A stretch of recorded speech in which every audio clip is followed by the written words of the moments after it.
নমস্কার বন্ধুরা, সকলকে আমার চ্যানেলে স্বাগত। গত 5ই ফেব্রুয়ারি 2026 সুপ্রিম কোর্টের তরফ থেকে ডিএ মামলার পরিপ্রেক্ষিতে যে ঐতিহাসিক রায় প্রদান করা হয়েছিল, সেই রায় অনুযায়ী রাজ্যের সমস্ত রাজ্য সরকারি কর্মচারী এবং রাজ্য সরকারি পেনশনাররা বকেয়া ডিএ এরিয়ারের কিছু অংশ পেলেও এখনও পর্যন্ত কয়েক লক্ষ শিক্ষক শিক্ষিকা সহ গ্র্যান্টি নেট সংস্থার কর্মচারী এবং পেনশনাররা পঞ্চম বেতন কমিশনের অন্তর্গত 1 টাকাও বকেয়া ডিএ এরিয়ার বাবদ পাননি।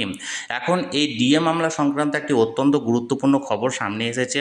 কি সেই খবরে কি বলা হয়েছে সকল কিছু আজকের ভিডিওতে বিস্তারিতভাবে আলোচনা করব।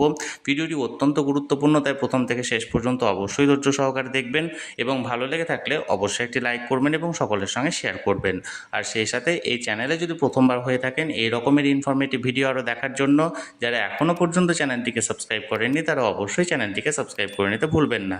তাহলে চলুন আমরা বিস্তারিত জেনে নিই। দেখুন, আমরা এই মুহূর্তে সরাসরি সুপ্রিম কোর্টের ওয়েবসাইটে আছি। এখানে দেখুন ডায়েরি নাম্বার দেওয়া হয়েছে 21108/2026। প্রসঙ্গত বলে রাখি, এই যে ডায়েরি নাম্বার বা মামলাটি করা হয়েছিল সেটা 5ই ফেব্রুয়ারি সুপ্রিম কোর্টের তরফ থেকে যে রায়টি প্রদান করা হয়েছিল, সেই রায় তৎকালীন সরকারের তরফ থেকে কার্যকর না করার জন্য এই কন্টেম্প পিটিশনটি করা হয়েছিল। এখানে দেখুন এই ডায়েরি নাম্বার সংক্রান্ত কি বলা হয়েছে, the state of West Bengal versus confederation of state government employees West Bengal. এখানে দেখুন ফাইল হয়েছিল কবে, 8ই এপ্রিল 2026 ফাইল হয়েছে এবং এখানে যে সিএনআর নাম্বার দেওয়া হয়েছে এবং প্রেজেন্ট বা লাস্ট লিস্টেড ওয়ানের জায়গায় দেখুন শেষ যে হিয়ারিংটা হয়েছিল সেটা হয়েছিল 27শে মে 2026। Honourable mister justice Sanjay Karol মহাশয় এবং অনারেবল মিস্টার জাস্টিস প্রশান্ত কুমার মিস্টার এজলাসে।